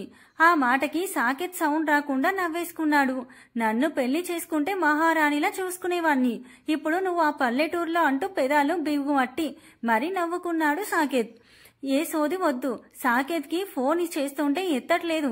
నేను కంపెనీలో జాయిన్ అయినప్పుడు ఇన్వెస్ట్ చేసిన 10% షేర్లు ఇంకా నా ప్రాఫిట్ తో కలిపి నాకు రావాల్సిన అమౌంట్ నాకు పంపించమని చెప్పు, చెక్ అయినా క్యాష్ అయినా పర్లేదు అంది సితారా. అబ్బచా, అడగగానే ఇచ్చేస్తారా నీకు అనుకున్నాడు సాకేత్ మనసులో. అలాగే మేడం, నేను సార్కి చెప్తాను అన్నాడు సాకేత్ అసిస్టెంట్. ఇంతకీ సాకేత్ ఎక్కడా, ఫోన్ ఎత్తడే అడిగింది సితారా. సార్ ఆఫీస్లో లేను అని చెప్పమన్నారు మేడం అన్నాడు తను. నేనేం చెప్పమన్నాను, నువ్వేం చెప్పావు అంటూ తన అసిస్టెంట్ ని తిట్టి ఇప్పుడు ఈ దయ్యం తిట్టే తిట్లు ఎలా భరించాలో అని మొహం ఆముదం తాగిన వాడిలా పెట్టాడు సాకేత్. ఏది, ఒకసారి ఫోన్ స్పీకర్లో పెట్టు అన్న సితారా మాటకి స్పీకర్ ఆన్ చేశాడు అతను. ఏం సాకేత్, నువ్వు కావాలనే నా ఫోన్ కాల్స్ అవాయిడ్ చేస్తున్నావని నాకు నువ్వు ఫస్ట్ టైం కాల్ కట్ చేసినప్పుడే అర్థమైంది. అయినా ఫోన్లే కదా అని ఒక ఛాన్స్ ఇచ్చాను. ఇంకో నెలలోగా నాకు రావాల్సిన అమౌంట్ కానీ సెటిల్ చేయలేదో నీ ప్రాజెక్ట్ అండ్ కంపెనీ సీక్రెట్స్ అవి నీకంటే ఎక్కువ నాకే తెలుసు అని గుర్తుంది కదా, అవి వేరే కంపెనీకి చేరవేయాల్సి ఉంటుంది. జాగ్రత్త, గుర్తుంది కదా, నెల రోజుల్లో ఆ చెక్ నా చేతిలో లేదంటే నీ కంపెనీ దివాలా తీయడం ఖాయం అని సీరియస్ టోన్తో చెప్పింది సితారా. సితారా మాటలు సాకేత్ సీరియస్ గా తీసుకోలేదు. ఆ బొక్కలే పక్కకి పోవే, పైకనేంత ధైర్యం లేక తనలో తానే అనుకున్నాడు సాకేత్. దీనికి అంత సీన్ లేదని అనుకుంటున్నావా అని మళ్ళీ సితారా సీరియస్ టోన్. హా లేదు నీ తోడు అన్నాడు సాకేత్ వణికిపోతూ. హా అమౌంట్ ఎంత అయిందో క్యాలిక్యులేట్ చేసి చెప్పనా అంది సితారా. ఎందుకు, వద్దు అంటే నాకు ఒక ప్రాజెక్ట్ అమౌంట్ ఇంకా రాలేదు, అవి చేతికి వచ్చిన తర్వాత నేనే పువ్వుల్లో పెట్టి ఇచ్చేస్తాను అన్నాడు సాకేత్. ఆ పువ్వులు నా చెవులో పెట్టాలి అనుకునేవు, తర్వాత రోడ్డు మీద పడి ఏడవలసి వస్తుంది అని చివరిలో ఈడియట్ అని ఒక కొసమెరుపు దిద్ది ఫోన్ పెట్టేసింది సితారా. సాకేత్ గడగడ వణికిపోవడం చూసి కిసుక్కున నవ్వేశాడు. దాని దగ్గర నన్ను ఇరికిచ్చిందే కాక ఇప్పుడు నవ్వుతున్నావా చూసి అంటూ అతని పైకి పేపర్ వెయిట్ విసిరేయబోయాడు సాకేత్. సాకేత్తో ఫోన్ మాట్లాడిన తరువాత ఆ కాల్ లిస్ట్ ఓపెన్ చేయగానే సితారా వాళ్ళ నాన్న కాంటాక్ట్ కనిపించింది. ఎందుకో ఒకసారి ఫోన్ చేసి మాట్లాడాలి అనిపించింది, కానీ వెంటనే తను బలవంతం చేసి పెళ్లికి ఒప్పించడం గుర్తుకు రాగానే ఆ పనిని ఆపింది. ఫోన్ లాక్ చేసి పైకి చూడగానే రాము కనిపించాడు సితారాకి. ఎలా ఉందతనికిప్పుడు అని సితారాని అడిగాడు రాము. హా, ట్రీట్మెంట్ జరుగుతుంది అంది సితారా సూటిగా రాము కళ్ళల్లోకి చూడకుండా దిక్కులు చూస్తూ. సరే పదా, నిన్ను ఇంటి దగ్గర దింపి నేను మళ్ళీ వస్తాను అన్నాడు రాము. వచ్చేస్తాను, నాకే హాస్పిటల్లో ఉండాలి అంటే చాలా ఇరిటేటింగ్ గా ఉంది అని మనసులో అనుకొని రాముతో కలిసి బయటికి నడిచింది సితారా. తీర్థయాత్రలు ముగించుకొని గాయత్రి, పరందామయ్య గారు దోసపాడు వచ్చేశారు. ఇక్కడికి వచ్చి వారం రోజులైనా సితారా ఇంకా అక్కడి వాతావరణానికి అలవాటు పడలేదు. రాము మీద భయంతో అక్కడ ఉంటుంది, కానీ ఈ జీవితం తనకేమాత్రం నచ్చలేదు. ఈ విషయమే ఒకసారి నిలదీసింది కూడా రాముని. ఏమైంది, ఈ పల్లెటూరులో ఇక్కడ నువ్వు వ్యవసాయం చేసి సంవత్సరానికి సంపాదించేది సిటీలో నెలలో సంపాదించవచ్చు తెలుసా? ధైర్యం తెచ్చుకొని అడిగింది రాముని. సీత, నాకు నా ఊరంటే ఇష్టం. ఈ ఊరిని వదిలి నేనెక్కడికి రాను. ఈ ఊర్లోనే ఉంటూ ఈ ఊరికి ఏదో ఒకటి చేయాలి అని నా ఆశ. నేను చచ్చాక కూడా నన్ను ఈ ఊరు గుర్తు పెట్టుకోవాలి, అదే నా జీవిత ఆశయం అన్నాడు కోపాన్ని అణుచుకొని. రాము మాటలు విన్నాక తను ఎంత చెప్పినా వినడు అని అర్థమైంది. మళ్ళీ ఎప్పుడు రాము దగ్గర ఈ విషయం ప్రస్తావించలేదు. అలా వారం, 2 వారాలు, 3 వారాలు, చివరికి నెల గడిచాయి. ఈ నెల రోజుల్లో సీతారాములు ఏ మార్పు కనిపించలేదు. ఏదో అలా బ్రతికేస్తుంది అంతే. అక్కడ శ్రీనివాస్ గారు ఎలా ఉన్నారు, ఒంటరిగా ఎలా బ్రతుకుతున్నారు, తిన్నారా, ఉన్నారా, ఆరోగ్యం ఎలా ఉంది అని ఫోన్ చేయలేదు సరికదా, అసలు ఆయన ధ్యాసే తీయలేదు. ఈ నెల రోజుల నుంచి సాకేత్ నుంచి కూడా ఒక్క రూపాయి ముట్టలేదు సీతారాకి. ఒకరోజు విసుగు చెంది ఫోన్లో చెడామడా తిట్టేద్దామని ఫోన్ చేసింది సాకేత్కి. అవతల సాకేత్ ఫోన్ ఎత్తగానే, హలో సీతారా, నీకు రావాల్సినవన్నీ రెడీ చేసేశాను, నువ్వు ఇప్పుడు ఎక్కడున్నావో చెప్తే నేనే తీసుకొచ్చి నీ చేతిలో పెడతాను అన్నాడు సీతారాకి మాట్లాడే ఛాన్స్ ఇవ్వకుండా. వద్దు, ఎప్పుడు రావాలో ఎక్కడికి రావాలో చెప్పు, నేనే వచ్చి తీసుకుంటాను అంది సీతారా. తను ఎక్కడ ఉంటుందో సాకేత్కి తెలియడం ఇష్టం లేక, సరే అయితే 2 రోజుల్లో మన కాలేజీ గెట్ టుగెదర్ అరేంజ్ చేశారు, నువ్వు అక్కడికి రా, నీ డబ్బులు నీకు ఇస్తాను అన్నాడు. సాకేత్, గెట్ టుగెదరా? అయినా అక్కడ మీ బ్యాచ్ వాళ్ళు వస్తారు కదా, నేనెందుకు అంది సీతారా. పర్లేదురా, బైదివే వచ్చేటప్పుడు మీ హస్బెండ్ ని కూడా తీసుకురా, తీసుకొస్తేనే నీకు రావాల్సింది అంటూ ఆపేశాడు సాకేత్. అప్పుడు అర్థమైంది అతని ఆలోచన. అక్కడ అందరి ముందు రాము పల్లెటూరు వాడు అని తనని తక్కువ చేయడానికి అక్కడికి రమ్మంటున్నాడు అని. సరే వస్తాను, వెన్యూ ఎక్కడా అంది సీతారా. నువ్వు రా ఇక్కడికి, ఆ తర్వాత నేను అన్ని చూసుకుంటాను కదా అన్నాడు సాకేత్. సరే అని ఫోన్ పెట్టేసింది. వీడు పిలవడమే నేను రాముని తీసుకొని ఎగేసుకొని వెళ్ళిపోతాను. మరి సాకేత్ నాకు రావాల్సిన దాంట్లో ₹1 కాదు కదా, 1 పైసా ఎగ్గొట్టినా ఊరుకునేది లేదు. ఇప్పుడు ఎక్కడికి వెళ్ళడానికి రాము పర్మిషన్ తీసుకోవాలా నేను? నో, నేను అసలు అలా చేయను అని మనసులో అనుకుంది. కాసేపటికి రాము టిఫిన్ చేస్తుంటే, రాము, నేను మా ఊరు వెళ్తాను అంది సీతారా వచ్చి. ఇప్పుడెందుకు, కొన్ని రోజులాగి వెళ్ళొచ్చుగా అన్నాడు రాము పక్కకి తిప్పకుండా. ఇప్పుడెందుకు వెళ్ళకూడదు అని రాముని గదమాయించింది గాయత్రి. వాళ్ళమ్మ మాటకి మారు మాట్లాడలేదు రాము. తనకి వాళ్ళ నాన్నని చూడాలని ఉండి వెళ్దామంటుకుంది. ఏమో వెళ్ళనివ్వచ్చు కదా అని సీతారా వైపు తిరిగి, వెళ్ళి నీకెన్ని రోజులు ఉండాలి అనిపిస్తే అన్ని రోజులు ఉండిరా అంది గాయత్రి. అలాగే అత్తయ్య అనేసి తన గదిలోకి వెళ్లిపోయింది. పెళ్ళై నెలైనా ఇంకా ఈ పిల్లకి సిగ్గుపోలేదు అనుకుంది గాయత్రి. రాము వాళ్ళమ్మ అమాయకత్వానికి ఆమె వైపు జాలిగా చూశాడు. సాకేత్ రమ్మన్న రోజు ఉదయమే సీతారా దోసపాడు నుంచి వాళ్ళ ఊరు బయలుదేరింది. నేను నీతో పాటు మీ ఊరొస్తానన్న రాము మాట పక్కన పెట్టి వాళ్ళ ఊరు వెళ్ళింది సీతారా. వాళ్ళ ఊరు వెళ్ళగానే కాసేపు పడుకొని అలసట తీర్చుకుందామని వాళ్ళింటికి వెళ్ళింది. చెప్పా పెట్టకుండా వచ్చిన సీతారాను చూసి శ్రీనివాస్ గారు పెద్దగా ఆశ్చర్యపోలేదు. ఎలా ఉన్నావు అన్నారు తనని చూసి. ఎంతైనా కూతురు కదా అన్న మమకారంతో, ఎలా ఉంటాన్నానా, స్వేచ్ఛగా బతికే నా మెడలో ఈ గొలుసు కట్టి పంజరంలా చిలుకం చేసేశారు. నన్నంది మెడలో తాలిబొట్టు బయటికి చూపిస్తూ. సీతూ, అలా మెడలో తాలిబొట్టు భర్తకి తప్ప వేరే ఎవ్వరికి కనబడనివ్వకూడదమ్మా. మీ అమ్మ ఉంటే తని నీకివన్నీ చెప్పేది అన్నారు ఆయన. నానా, పొంతన లేకుండా మాట్లాడతారేం అని రుసరుసలాడుతూ తన గదిలోకి వెళ్ళింది. కానీ ఎలా ఉన్నారు నానా అని ఆయనని ఒక్క మాట కూడా అడగలేదు.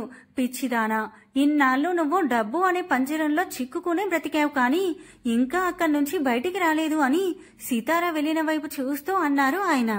ఆ రోజు సాయంత్రం మెరూన్ కలర్ పార్టీవేర్ సారీలో మిలమిలలాడుతూ కనిపిస్తున్న సితారాను చూసి ఎక్కడికైనా వెళ్తున్నావా అని అడిగారు శ్రీనివాస్ గారు. అవునానా, ఈ రోజు మా కాలేజీలో గెట్ టుగెదర్ అంట, అక్కడికి వస్తే కానీ సాకేత్ నాకు ఇవ్వాల్సిన అమౌంట్ ఇవ్వను అని చెప్పాడు. అందుకే వెళ్తున్నానని వెళ్తూ నేను సాయంత్రానికి డిన్నర్కి రాను, నా కోసం వెయిట్ చేయొద్దు అని చెప్పింది సితార. ఆయన కాసేపు అటువైపు చూసి ఆ తర్వాత గోడ మీద ఉన్న లక్ష్మి ఫోటోకేసి దీనంగా చూసి లోపలికి వెళ్లిపోయారు. ఇక్కడికి వచ్చాక అన్నీ నేను చూసుకుంటానంటే నా కోసం క్యాబ్ పంపిస్తాడేమో అనుకున్నాను. ఈడియట్, వీడి వల్ల నాకు ఆటోలో వెళ్లవలసి వచ్చింది అని తిట్టుకుంటూ సాకేత్ పంపించిన అడ్రస్ కి వెళ్ళింది Sitara. Hi Sitara, what a pleasant surprise అంటూ సితారాకి ఎదురుగా వచ్చాడు సాకేత్ ఫ్రెండ్ సాగర్. అదేంటి, నేను వస్తున్నట్టు సాకేత్ చెప్పలేదా నీతో అని ఒక కన్ను పైకెత్తి అడిగింది సితార. లేదే, వాడు చెప్పలేదు. ఏదైనా పని మీద వచ్చావా అన్నాడు సాగర్. లేదులే, ఆ సాకేత్ రమ్మంటేనే వచ్చాను, అయినా అన్నీ నీకు చెప్పే చేస్తాడు కదా, ఇదెందుకు చెప్పలేదు అంది సితార సీరియస్ గా. అది ఏమో కాని ఈ రోజు మన చీఫ్ గెస్ట్ ఎవరో తెలుసా అన్నాడు సాగర్. ఎవరు అంది చిరాగ్గా. అదే సితారా, మా super senior university topper gold medallist Abhi sir అన్నాడు సాగర్. ఓహో అని ఊరుకుంది. సరే పదా, నిలబట్టే మాట్లాడుతున్నాను అని సీతారాని లోపలికి తీసుకెళ్తూ రే మామా సీతారా వచ్చింది అంటూ సాకేత్ కి అరుస్తూ చెప్పాడు సాగర్. అదేమైనా సినిమా హీరోయిన్ ఏంట్రా, ఇప్పుడు అది వస్తే ఎంట్రీ ఇవ్వగానే హారతిచ్చి స్వాగతాలు పలకడానికి అని మనసులో అనుకొని హా వచ్చిందా కూర్చోమను అన్నాడు సాకేత్, కావాలని తనని ఇగ్నోర్ చేయాలి అని.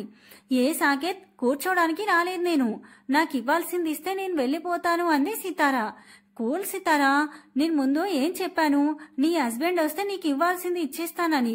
ఎక్కడా నీ హస్బెండ్, ఎక్కడా అన్నాడు సితారా వెనక్కి చూస్తూ. హీఈస్ ఆన్ ద వే అంది విసుగ్గా. అయితే నీ డబ్బులు కూడా on the way, me husband వచ్చాక నాకు కనిపించు, నీ డబ్బులు నీకు ఇచ్చేస్తాను అన్నాడు సాకేత్. విసుగ్గా చూసింది సాకేత్ వైపు, కానీ ఏమీ అనలేదు సాకేత్ ని. అవసరం తనది అని. ఓకే సీతు కూర్చో, ఇక్కడే ఇంకా సేపట్లో పార్టీ స్టార్ట్ అవుతుంది అని సాగర్ కూడా సాకేత్ వెనకే వెళ్లిపోయాడు. ఈ అభి ఎవడు, వీడేమైనా పెద్ద పోటుగాడా అనుకుంది అక్కడ వెల్కమ్ పోస్టర్ చూసి. అసలు అభి ఇలా ఉండేవాడు, మన కాలేజీ హ్యాండ్సమ్, ఎవరు చేసుకున్నారో కానీ నిజంగా పెట్టి పుట్టాలి. ఎంతమంది అమ్మాయిలు అతని వెనకపడినా వాళ్ళ వైపు కన్నెత్తి కూడా చూసేవాడు కాదు. తన పని తనేదో అని అక్కడ సితారా సీనియర్స్ మాట్లాడుకుంటున్నారు. అబ్బచా, ఎవడో ఆ గ్రీకు వీరుడు మరి అనుకుంది సితారా.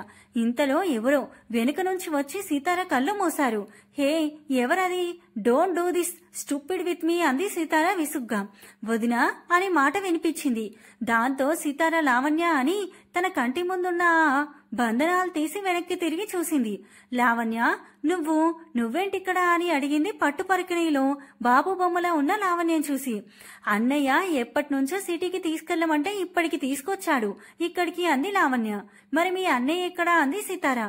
అదిగో ఆ డయాస్ పైన అని లావణ్య అనగానే let's welcome our chief guest mister Abhiram on to the stage అనగానే స్టేజ్ మీదకి వచ్చిన అభిరామ్ ని చూసి రాము అప్రయత్నంగానే పలికింది సితారా. అసలు తన కళ్ళ ముందున్నది నమ్మలేకపోయింది తను. తన మెదడులో ఎన్నో ప్రశ్నలు, వేటికి సమాధానం లేదు సితారా దగ్గర. అభిరామ్ సార్, మీరు ఒక బ్రైట్ స్టూడెంట్ అయ్యుండి కూడా ఇప్పుడు మీ ఊర్లో వ్యవసాయం చేస్తున్నారు ఎందుకు అని అడిగింది ఆ హోస్ట్. చదువు మనిషికి సంస్కారం, తెలివితేటలు నేర్పించడానికి మాత్రమే. మీరన్నట్టు నేను చదివిన చదువుకు నాకే అమెరికాలోనో ఆస్ట్రేలియాలోనో మంచి ఉద్యోగం రావచ్చు, లేదా ఇక్కడే ఏదైనా మంచి స్టార్ట్ పెట్టొచ్చు. కానీ దానికోసం 28 ఏళ్లు నన్ను గుండెలపై పెట్టి పెంచిన మా అమ్మ నాన్నకి దూరంగా రావాలి. నేను అది చేయలేను. వాళ్ల ముందు నాకు లక్షల జీతాలు ఇచ్చే ఉద్యోగాలు చాలా చిన్నవిగా తోచాయి. అందుకే నేను వాళ్ళని వదిలి రాలేదు ఎక్కడికి అన్నాడు రాము. మరిప్పుడు మీరు అక్కడ వ్యవసాయం చేస్తున్నారు కదా, అది మీరు ఇష్టంగా చేస్తున్నారా లేదా మీ అమ్మా నాన్నల బలవంతం మీదనా అని అడిగింది తను. లేదు, నేనేది చేసినా నా ఇష్ట ప్రకారమే చేస్తాను, దానికి మా అమ్మా నాన్న కూడా నాకు సహకరిస్తారు అన్నాడు రాము. మరి మీ జూనియర్స్ కి మీరిచ్చే మెసేజ్ ఏంటి అంది తను. మీకు నచ్చింది కరెక్ట్ అనిపిస్తే ఎవరేం చెప్పినా వినొద్దు, మీకు నచ్చినట్టే బ్రతకండి అన్నాడు రాము. రాము మాట్లాడిన ఇన్ని మాటల్లో సీతారాకి సంతృప్తినిచ్చింది ఆ చివరి మాటే. సార్ లాస్ట్ క్వశ్చన్, మీకు పెళ్ళయిందా సార్ అని అడిగింది. ఆ మాటకి అక్కడ అమ్మాయిలందరూ గట్టిగా అరిచారు. ఎస్, నాకు రీసెంట్ గానే పెళ్ళయింది. నా వైఫ్ పేరు సీత అన్నాడు రాము. ఫస్ట్ టైం తన పేరు తనకే కొత్తగా అనిపించింది సీతారాకి. అబ్బా, పెళ్ళి అయిపోయిందంట, చా మిస్ అయ్యాడే అంటూ అక్కడ మాట్లాడుతున్న అమ్మాయిల మాటలు వినగానే మీ మొహానికి నా రాము కావాలా అని వాళ్ళని అడగాలి అనుకుంది, కానీ ఆ మాట పెదవి దాటలేదు. ఓకే థ్యాంక్ యూ అని ఆ మైక్ హోస్ట్కిచ్చేసి కిందికొచ్చేశాడు రాము. రాము మాట్లాడిన తర్వాత సీతారా ఆలోచనలు ఏటేటో వెళ్లిపోయాయి. హే సీతు అంటూ సాగర్ వచ్చి పిలిచే వరకు కానీ సీతారా ఆ ట్రాన్స్ నుంచి బయటికి రాలేదు. ఏంటి అంది సాగర్ వైపు తిరిగి. ఏమీ లేదు, అందరిలోనూ డిఫరెంట్ గా ఉంది కదా తిను. ఎవరు, మీ సిస్టరా అన్నాడు లావణ్య వైపు నవ్వుతూ చూస్తూ. తనెవరైతే నీకెందుకు అంది సీతారా. సాగర్ ఏమో ఆ సీతారా మాటలు పట్టించుకోకుండా హాయ్ అండి, నా పేరు సాగర్, నేను మీ వదిన కొలిగ్ అంటూ షేక్ హ్యాండ్ ఇవ్వడానికి లావణ్య ముందు చేయి చాచాడు. లావణ్య సాగర్ కి చేయి ఇవ్వడానికి ఇబ్బందిగా ఫీల్ అయి నమస్తే అండి అని 2 చేతులు జోడించింది. వావ్, ఈ రోజుల్లో కూడా ఇంత ట్రెడిషనల్ గర్ల్స్ ఉన్నారా అంటే నమ్మలేకపోతున్నానండి. అసలు ఫ్యాషన్ కి కేర్ ఆఫ్ అడ్రస్ గా ఉండే మా సీతారాకి మీకు పోలికే లేదు. మీరేమవుతారు మా సీతారాకి అన్నాడు సాగర్. తను మా వదిన అండి అంది లావణ్య సాగర్ చూపుల నుంచి తప్పించుకుంటూ. ఓ అవునా, మీరు చాలా అంటూ సాగర్ ఏదో అంటుంటే ఏయ్ నువ్వింకా ఆ పెయింట్ వేయడం ఆపుతావా, అమ్మాయిలు కనిపిస్తే చాలు నీకు అంటూ లావణ్య భుజం చుట్టూ చేయి వేసి వాళ్ళకు దూరంగా ఒంటరిగా కూర్చున్న రాము వైపుగా లావణ్యం తీసుకెళ్లింది. రాము తన దగ్గరికి వస్తున్న సీతార కళ్ళల్లోకి చూస్తున్నాడు. సీతార కూడా రాము కళ్ళల్లోకి చూస్తూ అతని దగ్గరికి వచ్చి, రాము నీకసలు సెన్స్ ఉందా, ఆడపిల్లని రాత్రిపూట తీసుకొస్తావా ఇక్కడికి అని అరిచింది రాముపై. ఈసారి సీతార అన్న మాటలకి రాము పెద్దగా ఆశ్చర్యపోలేదు. ఇంకొక విషయం ఏంటి అంటే సీతార కూడా తన కోసం కాకుండా లావణ్య కోసం రాముని తిట్టింది. అన్నయ్యనేమీ అనుకోవదినా, నేను అడిగితేనే తీసుకొచ్చాడు అన్నయ్య నన్ను ఇక్కడికి అంది లావణ్య. అడిగితే మాత్రం అలా ఎలా తీసుకొచ్చేస్తావు, తన ఆడపిల్ల కదా, ఈ టైంలో రాకూడదు అని చెప్పలేవా అంది మళ్ళీ రాముని. ఈసారి కూడా రాము కూల్ గా సీతార వైపు చూసి, మరి నువ్వు ఆడపిల్లవే కదా అన్నాడు.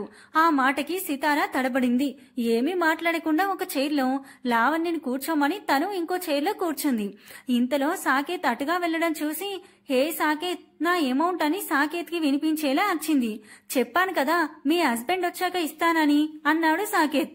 మా హస్బెండ్ వచ్చారు కాబట్టే అడుగుతున్నాను అన్న సీతార మాటకి, ఎక్కడా, నిన్ను పెళ్లి చేసుకున్న అమాయకుడు ఎక్కడా అన్నాడు వెక్కిరింపుగా.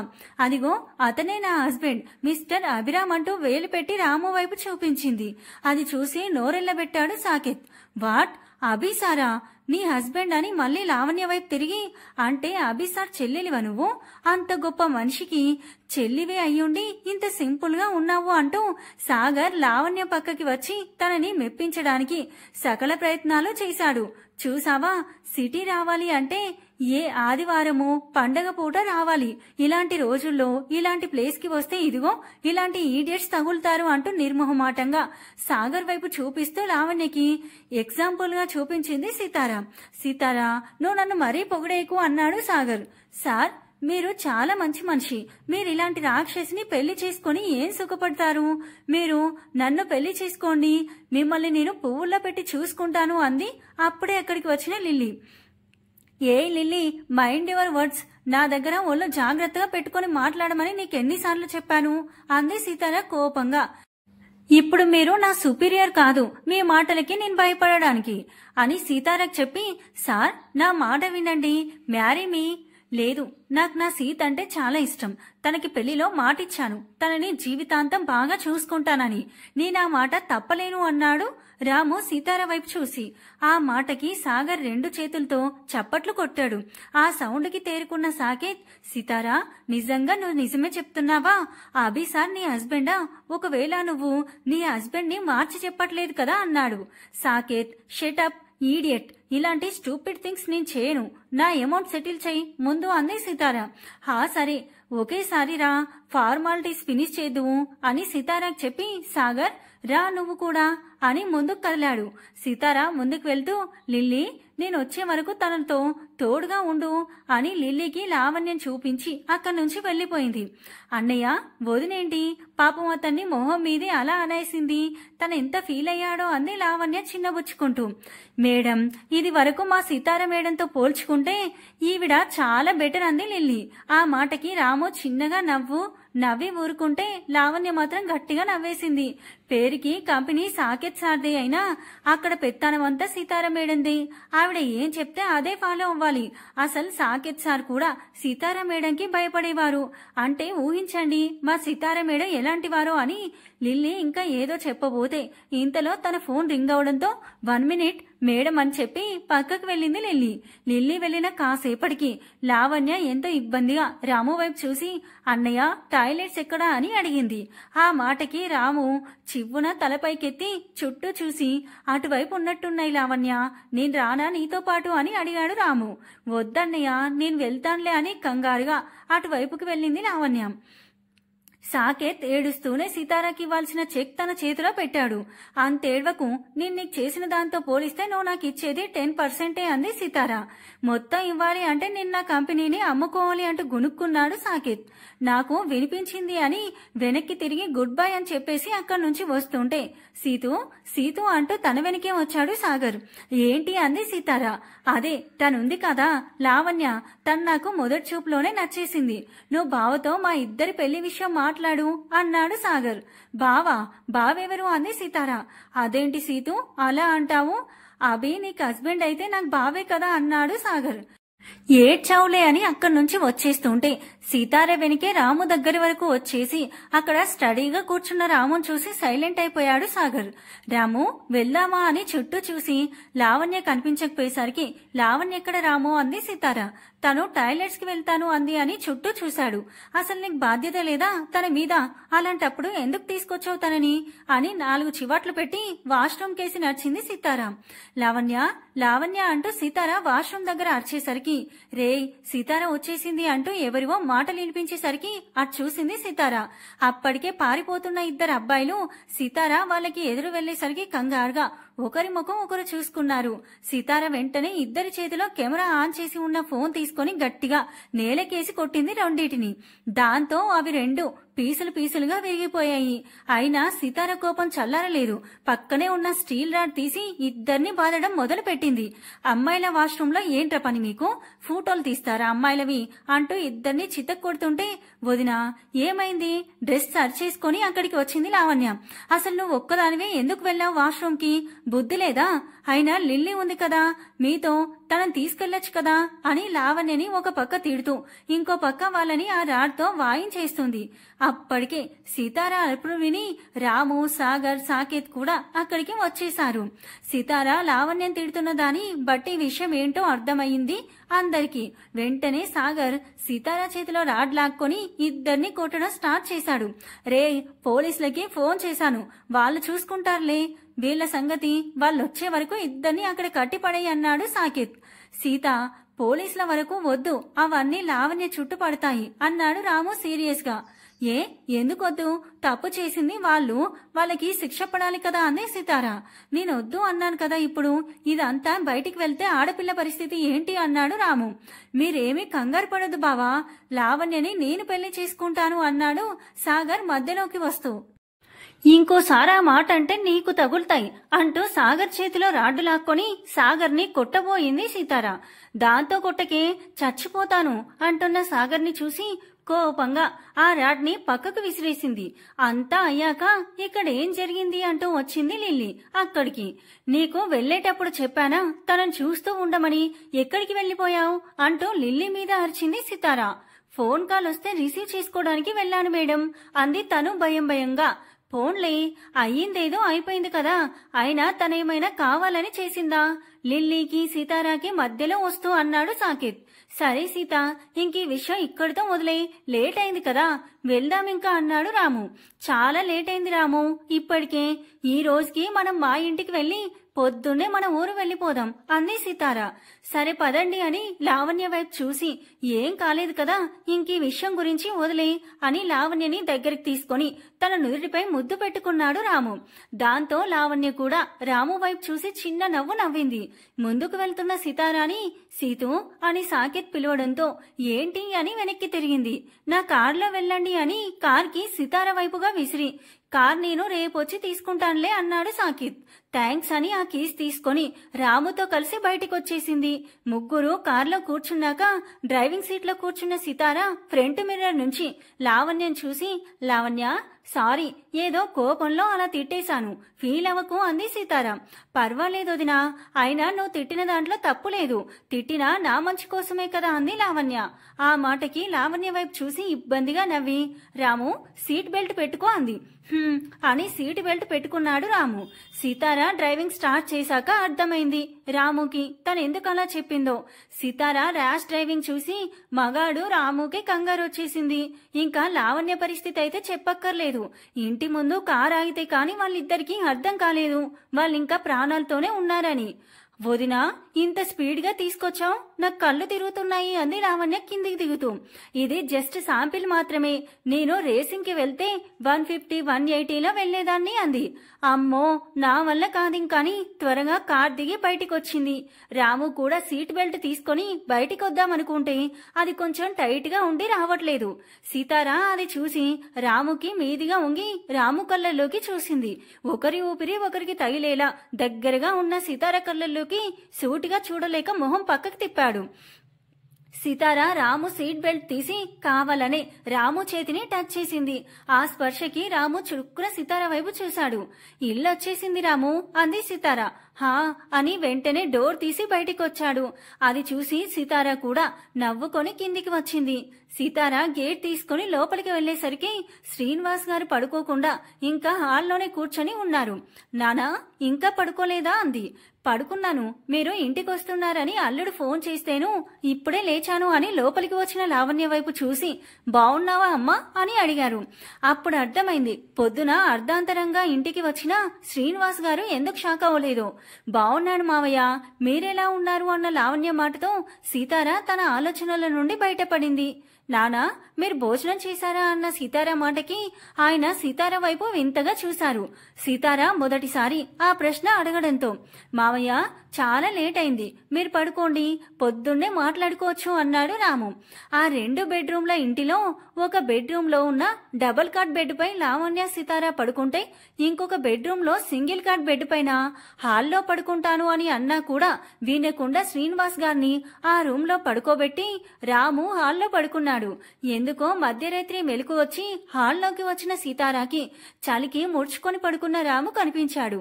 సీతార రాముని చూసి చిన్నగా నవ్వుకొని పక్కకు పడేసిన దుప్పటిని తీసి నిండుగా రాముపై కప్పింది సీతార. దాంతో చిన్నగా మెదిలిన రాము వైపు చూసి అతని నుదిటిపై నాట్యం ఆడుతున్న వెంట్రుకల్ని వెనక్కి జరిపి అక్కడ ముద్దు పెట్టింది సీతార. మళ్లీ రాము మెదలడంతో చటుక్కున అక్కడి నుంచి లేచి తన గదిలోకి వెళ్లిపోయింది. వదినా వదినా అని లావణ్య పిలిచేసరికి బద్ధకంగా కళ్ళు తెరిచి చూసింది. వదినా అన్నయ్య నిన్ను లేచి రెడీ అవమన్నాడు అంది లావణ్య. కళ్ళు తెరిచిన సీతారాణి సరే అంటూ పైకి లేచి ఒళ్ళు విరుచుకొని టవల్ భుజాన వేసుకుని బాత్రూంలోకి నడిచింది. ఫ్రెష్ అయి బయటికొచ్చిన సీతారాకి హాల్లో శ్రీనివాస్ గారు తప్ప లావణ్య రాము కనిపించలేదు. నానా రాము లావణ్య ఎక్కడా అని అడిగింది. వాళ్ళిద్దరూ గుడికి వెళ్లారు, పద నీకు టిఫిన్ పెడతాను అన్నారు ఆయన. మరి మీరు తిన్నారా నానా అని అడిగింది సితార. ఏంటి సీతూ నిన్నటి నుంచి నాకు ఇన్ని షాకులు ఇస్తున్నావు అన్నారు ఆయన సీరియస్ గా. అడగకపోతే అడగలేదంటారు, అడిగితే ఇలా అంటారు అని సితార అంటుంటే ఆయన కంటతడి సితార చేతిని తాకింది. నానా అంటూ టక్కున పైకి లేచి ఆయన్ని తల్లిలాగా దగ్గరికి తీసుకుంది. ఏంటి నానా ఇది చిన్న పిల్లాళ్ళ అంటూ ఆయన కళ్ళు తుడిచింది సితార. సితార ఓదార్పుతో ఆయన ఇంకా చిన్న పిల్లాళ్ళ ఏడ్చేశారు. చెట్టంత మగాడు ఏడుస్తుంటే సితార మనసు తరుక్కుపోయింది. కాసేపు ఆయన్ని అలా ఏడవనిచ్చి తర్వాత తీసుకొచ్చి ఆయన్ని సోఫాలో కూర్చోబెట్టింది. సోఫాలో కూర్చున్నాక కళ్ళజోడు తీసి కళ్ళు తుడుచుకొని చిన్నప్పుడు ప్రతి విషయంలో తెలివిగా ప్రవర్తించే నిన్ను చూసి చాలా మురిసిపోయేవాణ్ణి. ఆ తెలివితో నువ్వు పెద్ద హోదాకి చేరుకుంటే నా కూతురు అని నీ గురించి అందరికీ చెప్పి గర్వంతో పొంగిపోయేవాణ్ణి. కానీ అదే నా తప్పు అని నాకు అర్థమయ్యేసరికి నువ్వు నా చేయి జారిపోయావు సీతు. నీ ఎదుగుదల చూసి చాలా సంతోషించాను. కానీ తల్లి చావు బతుకుల మధ్య ఉన్నప్పుడు కనీసం చివరి చూపు కూడా రావడానికి తీరిక లేనంత ఎదిగిపోయామని తెలుసుకోలేకపోయాను. మీ అమ్ముండగా మంచినీళ్ళ గ్లాస్ కూడా ఎక్కడుందో వెతుక్కునేవాణ్ణి కాదు. అన్నీ నా కాళ్ళ దగ్గరికే పడేసేది. మీ అమ్మ అన్ని చేసినా అది తక్కువైంది ఇది తక్కువైంది అని ఎన్నో వంకలు పెట్టి తనని తిట్టేవాణ్ణి. కానీ జబ్బు చేసి మంచం మీద పడిన తర్వాత కానీ నాకు తెలియలేదు మీ అమ్మ విలువ ఏంటో అని. చిన్న నవ్వు నవ్వి మీ అమ్మ పోయి ఒంటరితనంలోకి వెళ్లిపోయాను నేను. నువ్వు వెళ్లేటప్పుడు ఇక్కడ ఒంటరిగా ఎలా ఉంటారు, నాతో వచ్చేయండి నాన్న అంటారేమో అనుకున్నాను. కానీ అనలేదు. అన్నీ అయినా ఆ తర్వాత రోజే వెళ్తున్నాను నానా అని చెప్పేసి ఇంటి నుంచి వెళ్లిపోయావు. కనీసం తిరిగి వెనక్కి కూడా చూడలేదు. అప్పుడు అనిపించింది నాకు, నేనింకా ఎందుకు బ్రతికున్నాన్రా దేవుడా అని. ఆయన మాటలు విన్న సీతారా స్తబ్దుగా ఉండిపోయింది. వాళ్ళమ్మ పోయినప్పుడు కూడా కంట్లోంచి నీటి చుక్క రాలేదు. కానీ ఇప్పుడు శ్రీనివాస్ గారి మాటలు వింటుంటే కళ్ళల్లో నీటి చెమ్మ. సర్లే ఇప్పుడు ఇవన్నీ ఎందుకు కానీ పద టిఫిన్ చేదు అన్నారు ఆయన కళ్ళ తుడుచుకొని పైకి లేస్తూ. యాంత్రికంగానే లేచి డైనింగ్ టేబుల్ పై కూర్చొని టిఫిన్ చేసింది సీతారా. కాసేపటికి రాము లావణ్య కూడా వచ్చారు. వాళ్ళు కూడా టిఫిన్ చేశాక రాము శ్రీనివాస్ గారికి చెప్పి ఆయనకి జాగ్రత్తలు కూడా చెప్పి ఇంటి నుంచి బయటికి వచ్చేశాడు. సీతారా మాత్రం మౌనంగానే ఉంది. ఏమీ మాట్లాడలేదు. మరమనిషిలా రాము వెనుక నడుస్తోంది తప్ప ఎటు వెళ్తుందో ఏం చేస్తుందో కూడా తనకు తెలియట్లేదు. సీత ఏమైంది అలా ఉన్నావు అన్నాడు రాము మధ్యలో ఒకసారి. మామయ్యని వదిలి వస్తుంది కదా అందుకే అలా ఉందేమో అన్న లావణ్య మాటకి చిన్న నవ్వు నవ్వి ఊరుకుంది సీతారా. మధ్యాహ్నానికి ఊరు చేరుకున్నారు వాళ్ళు. అక్కడికి వచ్చిన తర్వాత కూడా సీతారాలో ఎటువంటి మార్పు లేదు. పొలానికి వెళ్దామని బట్టలు మార్చుకుంటున్న రాము మంచం మీద ఊసురుమంటూ కూర్చున్న సీతారాం చూసి, సీత ఏమైంది అంతా ఓకే కదా అని అడిగాడు రాము. నో బావా అసలు ఓకే కాదు అంది సీతారా. ఫస్ట్ టైం బావా అని పిలిచింది రాముని. ఏమైంది సీత అన్నాడు రాము సీతారా దగ్గరికి వెళ్లి. సీతారా అప్పటి వరకు ఉగ్గబట్టిన కన్నీరుని ఒక్కసారిగా బయటికి వదిలి శ్రీనివాస్ గారు చెప్పినవన్నీ రాముకి చెప్పేసింది. బావా మా నాన్నని నేను సరిగ్గా పట్టించుకోలేదని ఎవరైనా అన్నా నేను అంతగా పట్టించుకునేదాన్ని కాదేమో. కానీ మా నానే ఆ మాట అంటే నా గుండె పగిలిపోయింది బావా అంటూ ఎక్కెక్కి ఏడ్చేసింది సీతారా. నేను చాలా తప్పు చేశాను బావా. డబ్బుంటే అన్నీ ఉంటాయి అనుకున్నాను. డబ్బుంటే హోదా పరపతి అన్నీ కాళ్ళ దగ్గరికి వస్తాయి అనుకున్నాను. కానీ ఆ డబ్బు సంపాదించే క్రమంలో నా వాళ్ళని దూరం చేసుకున్నానని నేను తెలుసుకోలేకపోయాను బావా. తెలుసుకునేసరికి మా అమ్మ నాకు దూరం అయిపోయింది. ఇప్పుడు నా తప్పు నేను తెలుసుకొని అమ్మకి సారీ చెప్పాలని ఉన్నా తను నాకు అందరంత దూరం వెళ్లిపోయింది. నేను తప్పు చేశాను బావా, నేను చాలా పెద్ద తప్పు చేశాను అంటూ తన చేతిని మంచం కోడుకేసి గట్టిగా కొట్టుకుంది. సీత అంటూ సీతారా చేతిని తన చేతిలోకి తీసుకొని, నీ తప్పుని నువ్వు తెలుసుకున్నావు సీత. ఇంకా మనల్ని వదిలి వెళ్లిన అత్తయ్య గురించి కాదు, ఆవిడ వెళ్లిపోయిన బాధలో ఇంకా కుంగిపోతున్న మావయ్య గురించి ఆలోచించు సీత అన్నాడు రాము. అవును బావా నాకు అదే భయంగా ఉంది. అమ్మ చనిపోయిన తర్వాత నాన్న చాలా కృంగిపోయాడు. ఇప్పుడు నాన్నక్కడ ఒంటరిగా ఉంటే ఇంకా ఏమైపోతారో అని భయంగా ఉంది బావా. అహంకారంతో నా కళ్ళు కప్పేసుకున్నాను. ఇప్పుడు నా కళ్ళకు కట్టుకున్న గంతలు ఊడినా జరిగిన దాని గురించి బాధపడ్డం తప్ప నేనేమీ చేయలేను అంది సీతారా. సీత మావయ్యని మనతో పాటే ఇక్కడికి తీసుకొచ్చేస్తే ఆయన నీ కళ్ళ ముందు ఉంటారు.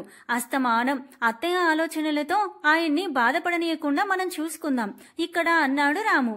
అలా అయితే మరి అత్తయ్య మామయ్య ఒప్పుకుంటారా అంది సీతారా తన కళ్ళు తుడుచుకుంటూ. వాళ్ళని నేనొప్పిస్తాను, నువ్వింకా దీని గురించి ఆలోచించకు. పొద్దున్న టిఫిన్ కూడా సరిగ్గా చేయలేదు, వెళ్ళి మొహం కడుక్కొని ఏదైనా తిను అన్నాడు రాము. బావా నా బిహేవియర్ చూసి నీకెప్పుడు నా మీద అసహ్యం రాలేదు ఎందుకు అని వెళ్తున్న రాము చేయి పట్టుకొని అడిగింది. ఎందుకంటే నేను నిన్ను ఇష్టపడ్డాను కాబట్టి అని చెప్పి వెళ్లిపోతున్న రాము చేయి పట్టుకొని రాముని తన మీదికి హత్తుకుంది సీతారా. సీతారా ఏంటిది నన్ను వెళ్ళని అంటున్న రాము పెదవిపై వేలు పెట్టి తన కాలి మునివేళ్లపై నిల్చొని రాము పెదాలని ముద్దాడింది.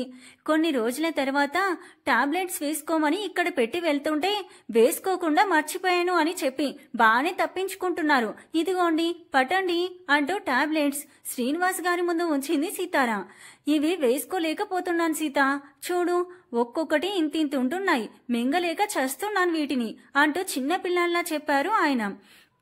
అన్నయ్య ఏంటిది చిన్నపిల్లల్లా, అమ్మాయి మీకోసం అంత ఆలోచిస్తుంటే మీరు కూడా తనని అర్థం చేసుకోండా అని గాయత్రి చిరుకోపంగా అడిగింది.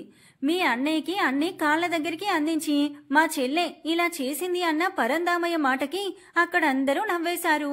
అత్తయ్య నేను స్కూల్కి వెళ్తాను, పిల్లలు ఈ పాటికే వచ్చేసి ఉంటారు అంది సీతార. సరే వెళ్ళిరా అంది ఆవిడ.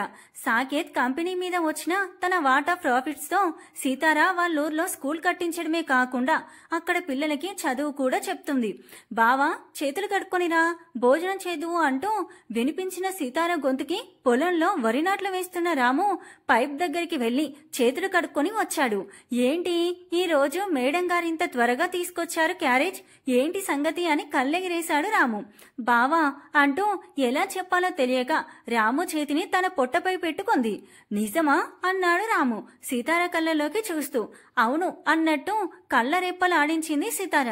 దాంతో రాము అమాంత సీతార తన మీదకి లాక్కొని సీతార బుగ్గపై ముద్దు పెట్టాడు. అబ్బా బావా ఎవరైనా చూస్తారని కూడా లేదా అంటూ కోపంగా బుగ్గ రుద్దుకుంది. నిజమే అన్నయ్య, నాలాంటి అల్లరి పిల్లలు ఉంటారు కదా, వాళ్ళు ఇలాంటివి చూస్తారు అంటూ అక్కడికి వచ్చింది లావణ్య. అబ్బా నీ కళ్ళల్లో పడ్డానా, ఇప్పుడు నీ చెల్లి నన్ను ఇంకా వదిలిపెట్టచ్చు చూడు అంది సీతార కోపంగా. అయినా ఇప్పుడు బాల్ నీ కోట్లో ఉంది, రేపు నీకు పెళ్ళవుతుంది కదా, అప్పుడు నేను చెప్తానులే నీ పని లావణ్యతో అంది. పెళ్ళన్న మాట వినగానే లావణ్య అసలు సిగ్గు మొదలైంది. బావా నీకు తెలుసు కదా నా ఫ్రెండ్ సాగర్, తనకి లావణ్య అంటే ఇష్టమంట, ఎప్పటి నుంచో నీ దగ్గర ఈ విషయం మాట్లాడమని అడుగుతున్నాడు బావా. సాగర్ చాలా మంచోడు, డబ్బుంది, అందముంది, చదువు తెలివితేటలు అన్నీ ఉన్నాయి, ఇంకా మన లావణ్య అంటే ప్రేమ కూడా ఉంది. సాగర్ మీద నీ అభిప్రాయం ఏంటో చెప్తే నేను తనతో మాట్లాడతాను అంది సీతార. ఇందులో నాదేముంది, మంచి సంబంధం అంటున్నావు, లావణ్యకు కూడా ఇష్టమైతే నేను నాన్నకి చిన్నానికి చెప్పి సాగర్ అమ్మా నాన్నలతో మాట్లాడిస్తాను అన్నాడు రాము. అంటే సాగర్కి అమ్మా నాన్న లేరు బావా, తను అనాథ, కానీ మన లావణ్యని మాత్రం వాళ్ళ అమ్మలాగా చూసుకుంటాడని నమ్మకం ఉంది నాకు అంది సీతార రాముకి వడ్డిస్తూ. నువ్వేమంటావు, నీకు ఇష్టం లేకుండా బలవంతంగా అయితే నేను ఏది చేయను అన్నాడు లావణ్య వైపు చూసి. నాకు తనంటే ఇష్టమే అంది లావణ్య సిగ్గుతో చేతిలో మొహం దాచేసుకుంది. కొన్ని రోజులకి సాగర్ లావణ్యల పెళ్లి ఘనంగా జరుగుతుంది. హాయ్ సాకేత్ అన్నారు ఇద్దరు. యాక్చువల్లీ నేను లల్లి పెళ్లి చేసుకోవాలి అనుకుంటున్నాను అన్నాడు సాకేత్ లిల్లీ చేతిని తన చేతిలోకి తీసుకుంటూ. సమాప్తం.